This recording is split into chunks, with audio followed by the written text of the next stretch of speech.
Ben, welcome to Linea Rock. Hello, how you doing? Fine, great to have you.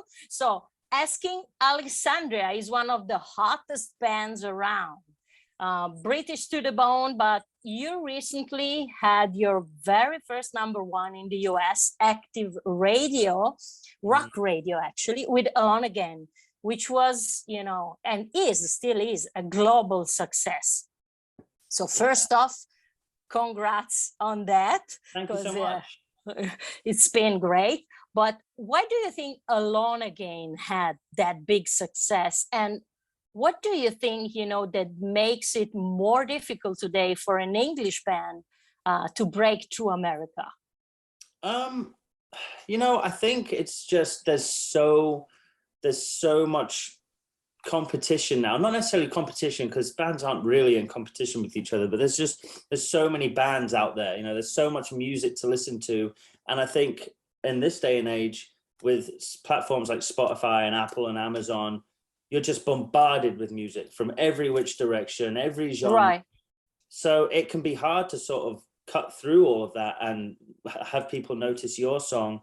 And I think for us, it's been a thing where we've just tried to stay consistent. We try and release music consistently and keep releasing music. And each time we write a record, we've learned more. We've been doing it longer, we have more experience. And so, for me, Alone Again, I think it was a combination of things, really. I think Danny's lyrics were really, really personal. They resonated with a lot of people. And I think one of the main goals of this last album, See What's on the Inside, was to just have really awesome guitar parts, big guitar riffs, nice guitar licks, nice clean guitar sections and stuff. And I think, Alone Again had all of that to offer. Right? The guitar riff in Alone Again's huge. There's an awesome guitar solo. It was just an all around, just a big rock / metal song, and I think it came at the right time and it resonated. Yeah. So as you said, actually, this spirit, and attitude of never stop searching what's next and never stop learning is your winning approach. Now there's this new EP, Never Gonna Learn, via Better Noise Music, which is a very special gift, which wasn't actually planned. So Tell us more about it. I think it was just one of those things where we went into this record, See What's on the Inside, different than we've ever gone into any other record. We did everything differently, from how it was written to how it was recorded. Everything was just new for us, and we did it in a different way. And so, most bands these days have everything lined up and they know what's happening, and you release singles before the album even comes out, multiple singles to grow the album. And we didn't do any of that. And so when it came time to do single #2, we wanted to keep things interesting again and try another new approach. And instead of just saying, okay, well, it's time for single #2 now, here it is, we thought, well, maybe we can release another body of music around the single to continue telling the story of where Asking Alexandria is at in our lives and our career right now. And Better Noise were really supportive of the idea. They love the idea. We love the idea. And I feel like, especially, the world's been through such a tough time with the pandemic and everything going on. Yeah. And people need music now, perhaps more than ever. Music was always a crutch for me growing up when I was going through a tough time. And so we just thought maybe because we haven't been able to tour, we could give back more by releasing more music. And so that was kind of the whole premise behind the EP. And what did working with the new devil in this case, which is Maria Brink of In This Moment, is brought actually to the table for Asking Alexandria this time? I think, whenever we've done sort of collaborations with an artist, it's always been like a lesser known artist, and it's just something that's been a bit of a passion project for us. Whereas this time, we worked alongside Maria Brink, who's already in her own right a very well-established name. She's got a killer voice. She's very well known by people in the rock and metal community already. And so, it was always going to be awesome to work with someone of her caliber anyway. But we've actually been friends within this moment camp for many, many years now. we've played festivals and stuff all around the world with them, but we've never collaborated on anything. So for us, it was just a great opportunity to finally get to work alongside some of our friends on a song. And Maria's voice and Danny's voice just goes so perfectly together. They're so great together. So, you know, the hope here is that, one, we made a cool song that people enjoy listening to. Two, it maybe introduced Maria, and in this moment, to some new fans, and maybe it introduced us to some new fans too. And you know, I like when bands can sort of come together and work together to sort of grow the rock and metal community. You know, it's exciting. Yeah, and she is a very sexy woman as well. So She's beautiful. she's kind of like, you know, a Lady Gaga of metal music. So That's awesome. I've never thought of her like that. The Lady Gaga of metal. That's cool. I'm going to tell her that. That's great. Okay, great. About Never Gonna Learn, which is actually a very current title and current feeling. Let's say, you know, as you already mentioned, the pandemic and so on, seems there's no limit, you know, to the worst.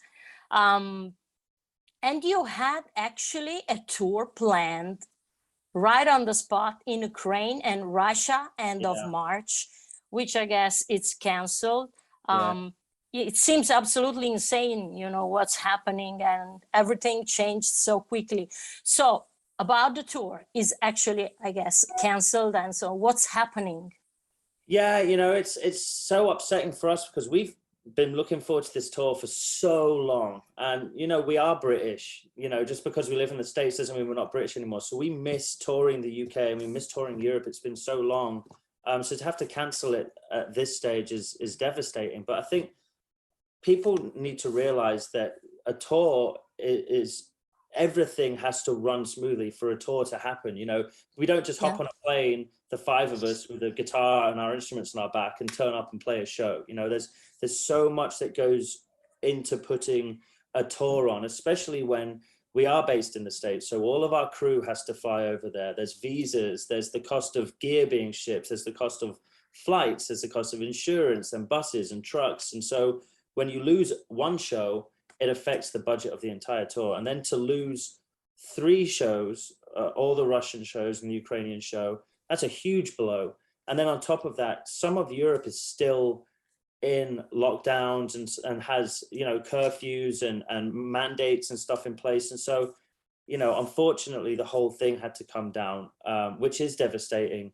And the reason we didn't just postpone it again is because it's come very apparent that the world's in such a fragile, strange place that we could keep postponing and postponing and postponing. But the reality is, it's like, when do we know that we can actually come over and put on the show that we want to put on for our fans? And so, you know, at this point, we felt it was better to cancel, let everyone get their money back, and then hopefully the next time we announce a UK Europe run, we've announced it because the world's slightly more stable, and, you know, we can actually make it to do these shows. Because canceling them, obviously it sucks for our fans, but it sucks for us too. We want to do this. We want to play these shows. We've released 2 albums in this pandemic that we haven't really been able to play for our fans, you know. So it's tough, but you kind of just have to go with the flow, I think, in this period, and hopefully everything with Russia and Ukraine subsides, and that situation can sort itself out, and we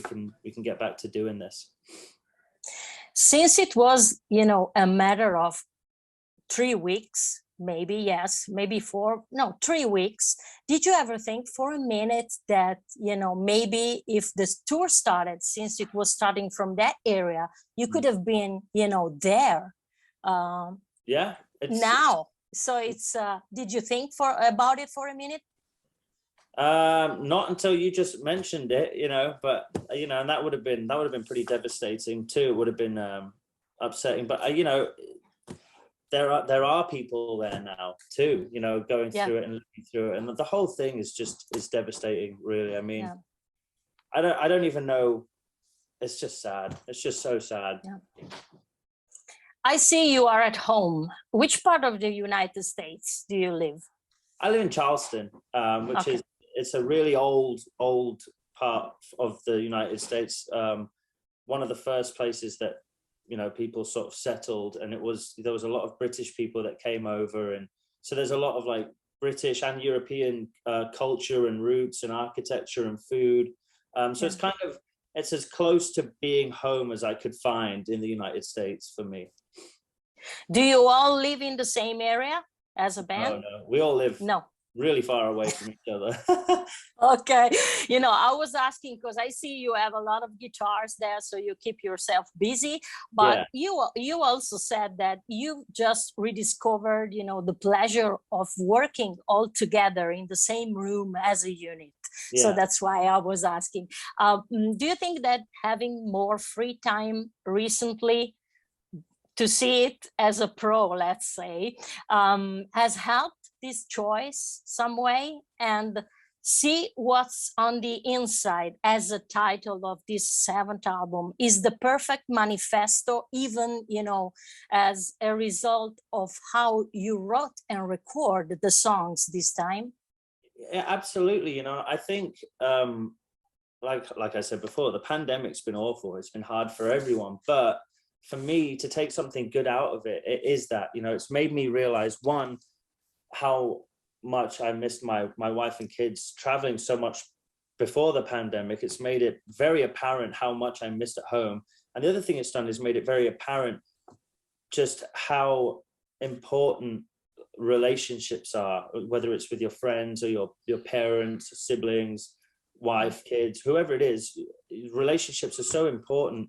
And being taken away from those relationships has really sort of made me and us appreciate them more. And I think that was sort of the catalyst that made us go, let's get back into a room together and write music together again, which we hadn't done since we were kids. It had been so long, because you kind of get caught up in the machine that is the music industry, and you're almost like a puppet, you know, and it becomes very routine, and you just do the same thing. And having this time off has really opened our eyes to just how important it is to nurture those relationships and do what you want to do for the love of doing it rather than having to do it. And yeah, I think that is what spawned that sort of love and appreciation for each other and what we do.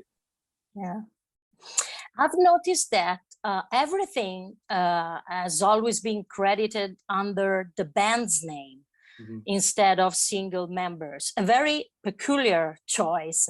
How did it came about? And is it actually, you know, to express that everything you do musically is the result of a band, of the unit itself?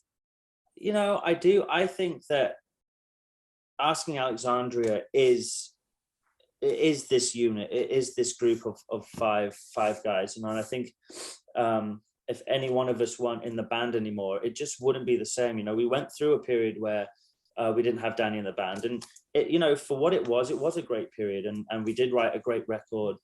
But behind the scenes and how we were, it felt off. It felt tough. It felt difficult. And I think every single member, I always sound so silly, but I always liken it to the show Friends. You know, everyone always no one ever says their favorite character in Friends is Phoebe. Everyone always picks Joey or Rachel, you know what I mean? But if you took Phoebe out of Friends, Friends wouldn't be Friends. It wouldn't be this amazing show that we all love and cherish, you know. And I feel the same way about Asking Alexandria. If we didn't have Sam, or we didn't have Cam, or anyone in the band, there would be something that would be a part of the band's heartbeat that wouldn't be there anymore. So, you know, for me, it's important that people know that and understand that, you know. I read also that the band's lyrics are never written before entering the studio. Always improvised, you know, during the recording of an album. Another very particular choice. Did it ever happen, maybe on this record, this last one, that a lyric was really tough to write last minute? No, because you know what I love about Danny is it's such a strange way of doing it, and it is so stressful to have an album written and the music's there, and there's no vocals. It also makes it very difficult because a lot of the times you like to go with the vocals and let things bounce back and forth and complement each other, but we don't have that luxury because Danny won't do it that way. And it does make it difficult, and it does make it so that we're super meticulous about what we're doing musically. But the reason I love it and the reason he does it is because he doesn't even hear the songs. He doesn't listen to them at all. So he doesn't listen to the demos or anything. He likes to go into the studio and say, okay, and say, we'll have a board, this album, for instance, the big whiteboard that has the song names. And he'll go, okay, today I want to do, and he'll just pick a song name. He'll go, let's do Alone Again today. And it's like, okay, so he wants to be inspired on the spot. Yeah, like, he wants to know how the music makes him feel. What does it make him feel? Because he wants it to be so true and filled with like real emotions in that time and what he's going through and what he's experiencing from the music. That's the only way that he thinks it can be captured. And I love that. It is stressful and it's scary, but it's really cool. And it's you know, he's a true artist. And it always worked. So you never had had extra time on songs or so on. It worked. Okay. Okay. How did you manage to combine, you know, tradition and at the same time being, you know, a loud voice to your generation? Did you ever think, you know, about that? I've never really thought about it. You know, it's so hard. I think as we've gotten older, it's become more apparent to me that there are obviously there are trends that come and go, and bands become voices of certain generations and eras and stuff like that. But the thing that's most impressive to me is a band that can last generations and speak to generations of people, you know, and I think that's something that's become increasingly more important to Asking Alexandria over the years. Is we don't really want to just sound like a specific era. We want to be able to speak to generations of people. We want people to come to our shows, and we see it. We see parents coming to our shows now with their kids, and you know, there's that 2 generations, sometimes 3 generations of people in our audience, all having a really good time. And I think that only happens over time, you know, and so it can be quite a hard thing to do, especially when there are specific sounds that are relevant during a time and everyone wants this certain sound from you. But for us, it's just about more than that. And I think if you look back at bands and artists that have stood the test of time, whether it's the Beatles or Elton John or Queen or Metallica or Nirvana, whoever it may be, I think they just concentrated on writing great songs, you know, and I think if the song is good, it will resonate for years and years to come, even if it is a bit of a shock at the time, you know, and it doesn't necessarily fit the narrative of what's happening at the time. You know, you kind of just have to be true to the songwriting process, I think. At some point 10 years ago, you released a couple of very special EPs. One was called Life Gone Wild, and another one was exclusively available through Revolver magazine with some 80s cover songs, hair metal bands, you know. How did that happen? Because you were talking, you know, about influences. So I was thinking about that. I mean, you know, Journey, Def Leppard, Skid Row, Motley Crue, they seem apparently so distant, you know, a distant world from Asking Alexandria. So what do you think that you got from those bands as an influence? It kind of just goes back to what I just said. I think they wrote great songs that stand the test of time. You know, I still listen to 18 and Life, for instance, by Skid Row, and I'm like, still today, put it on right now, and you're like, this is a great song.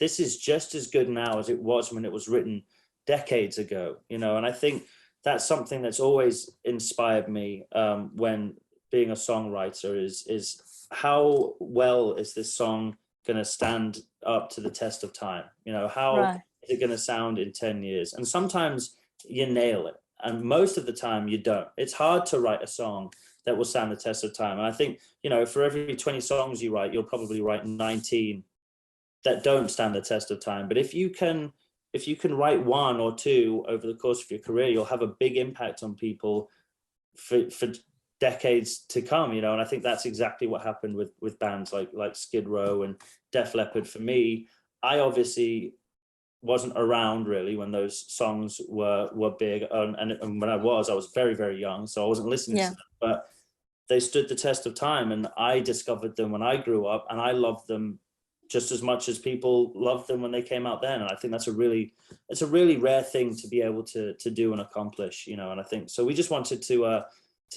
sort of celebrate that love of old rock music when we did those. Will you go see the stadium tour if you have time? You know, with Def Leppard, Poison, Motley Crue, and Joan Jett. I would love to, and I know my wife would love to, but we have 4 very young kids, so I don't even know if we'll have the time. I can't even finish watching a movie these days. So if we get a day off and we're allowed out for a date night, we would love to go see the stadium show. Yeah. Okay, so you mean that when you are not on tour, your wife wants you to stay at home?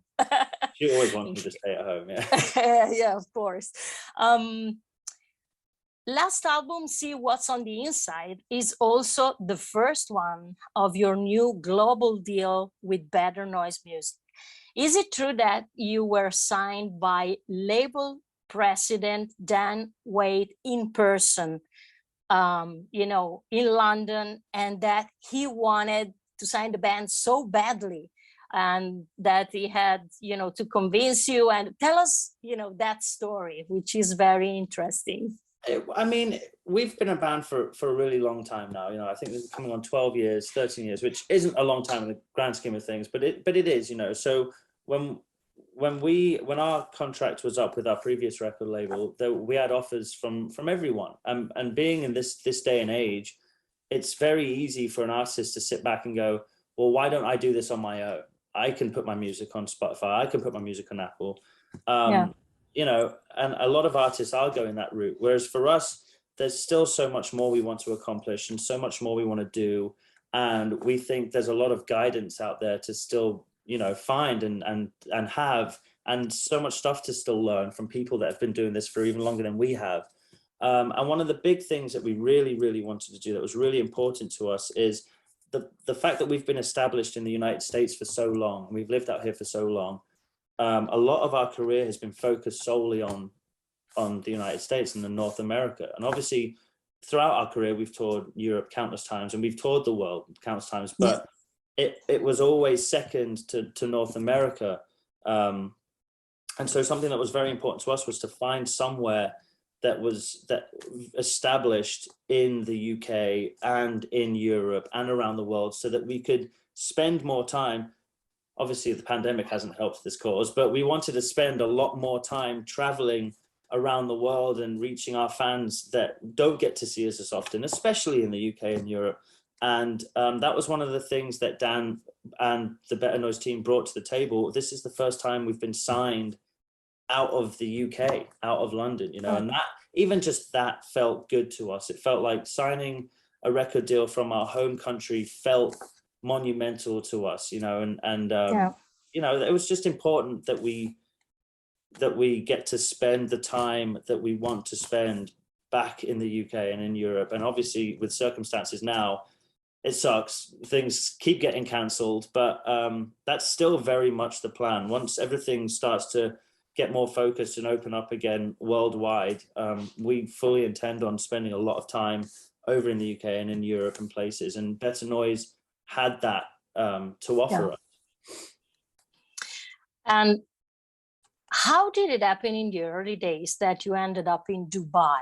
What's rock and roll? You know, what's the rock and roll about Dubai? And I also remember that Kiss did a show, you know, last year there, which was streamed all over the world. And that was quite exciting. But from your point of view, what's the rock and roll about Dubai? Oh, so I moved out there when I was 4 or 5 years old. My family moved out there for work. And so when I moved to Dubai, there was nothing there. It wasn't like what people think of Dubai now. It was very much a desert with a few buildings and a lot of dirt roads. And then I lived there all the way up until I was like 17 years old. And so I watched it grow into this crazy thing. And everyone always says like, oh, how did Alexandria, how did your journey as a rock musician start in Dubai of all places? And I'll tell you, one of the most rock and roll things about Dubai to me is the fact that there was this huge underground rock and metal scene, this whole world that people didn't know about. And the kids in these bands worked so hard themselves. There weren't really venues, there weren't rock bars, there weren't rock promoters, there was none of this. The kids themselves in bands would go out and they would raise the money to rent a hall, whether it was an ice rink or a roller rink, or sometimes it was a parking garage under an apartment building. They would go out of their way to raise the money to rent a space, and then they would all rally together, my band included at the time, and we would donate, okay, well, you guys can use our drum kit and you can use our cabs, and they would put on shows with no promoter, no nothing, and somehow there would be hundreds, sometimes 1,000 people at these shows that just the kids and the bands would put on. And I thought that was so inspiring, and it was so cool. And that's, you know, that's really what kicked off my career as a musician. It was really awesome to see that sort of DIY spirit. It was crazy. As you already mentioned, you've come through some pretty significant lineup changes, like a house on fire indeed, let's say, which is very rock and roll, by the way. What has this taught to you? I mean, was it a learning experience for the group and for yourself as a musician and as a person? Absolutely. You know, I think when we were signed, we were so young, and it all happened so fast for us. We didn't know how to keep up with any of it, you know, the band, our personal lives, or anything. It was so hard, and it was such a whirlwind, and we were told to never stop touring. We never ever stopped touring. They just kept booking more and more tours, so we were gone all the time, and eventually it takes its toll. You know, it breaks you down as a human. And so, you know, eventually something had to snap, and it's just so happened that Danny was the first to leave, you know. And I think we carried on, but over the time you just learn. It's like, wow, this is not a happy way to live. We're not enjoying this anymore. This is just not why we started this in the first place. And I think the experience really enabled us all to sort of sit back and learn that people need space. People need a life outside of our Alexandria. People need to be allowed to be human beings, you know. And I think that was something that when Danny came back, we all recognized and was like, okay, we're not going to be pushed into those situations anymore. We need to be able to say, no, we don't want to do this tour. Not because it's not going to be a great tour, not because we don't want to see our fans, but because we need to be home. We need to stay home with our friends, with our family. We need to rest our backs. We need to, you know, be normal. And I think that was the biggest takeaway we took from that time apart. It's just respecting each other, and when to sort of hold back and take a step back and be like, we've toured now, we're tired, we need time off. Yeah. Last two questions. What do you think was the real turning point in your career? Or let's put it like that. You said it's been a hell of a journey. At what part of the journey is Asking Alexandria now?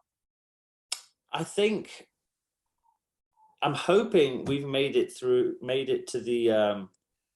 the stage where we're doing this for the love of it now again. You know, I think you start a band for the love of it. You start in a garage with your friends, and there's no expectations from anyone. You're just doing it for the love of it. And then somewhere along the line, more people get involved, and more money gets involved, and more contracts get involved, and the band starts getting picked apart, and the reasons you're doing it become lost, and you're just in this blur. And a lot of the times, you know, a lot of bands won't make it out of that section because it's so stressful, and it's just so confusing. It's so hard. And I think there comes a point in every band's career, if they go for long enough, where they go, whoa, what the hell is going on? This is not what we signed up for. This isn't us. This isn't what we want to be doing. And I think that's where we're at in our careers now. We're doing this for the love of doing it, for writing. We love writing music. We love touring when it suits us. We love being around each other and creating music together solely for those reasons. And that's enough. And I think once you reach that stage, if you can realize that, then, you know, look at the Rolling Stones, been going forever, you know, and I think that's something that we're doing now. It's just like, we're doing this for us, and that's enough.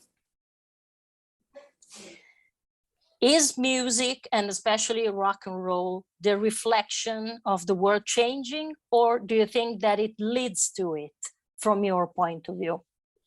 I think it's both. You know, I think it's one of those things where situations that the world goes through breeds emotions in people, and then that turns into, you know, artists doing something that it portrays their emotion, and then because those emotions happen, people take note and they go, oh, let's turn this around and get out of that. And I think it goes round and round and round like that. And I think some of the best eras for rock and roll have been made through tough times, you know, and then they come out the other side, and then the music starts to tame down again, and then the world goes crazy again, and then the music starts to get more aggressive and energetic again. I think it's one of those things where it just goes round and round in circles, and it's a crazy thing, but, you know, life imitates art and art imitates life, I think. Yeah. Thanks, Ben, for your time. It's been a pleasure to talk to you, and I hope, you know, we will get back to normal as soon as possible, and to see you in Europe, and especially in Italy, play on stage. Fingers crossed. Okay, grazie. Thanks very much. And thank you so much. See you next time. Ciao, Ben. Thank you. Ciao. Ciao, ciao. Thank you.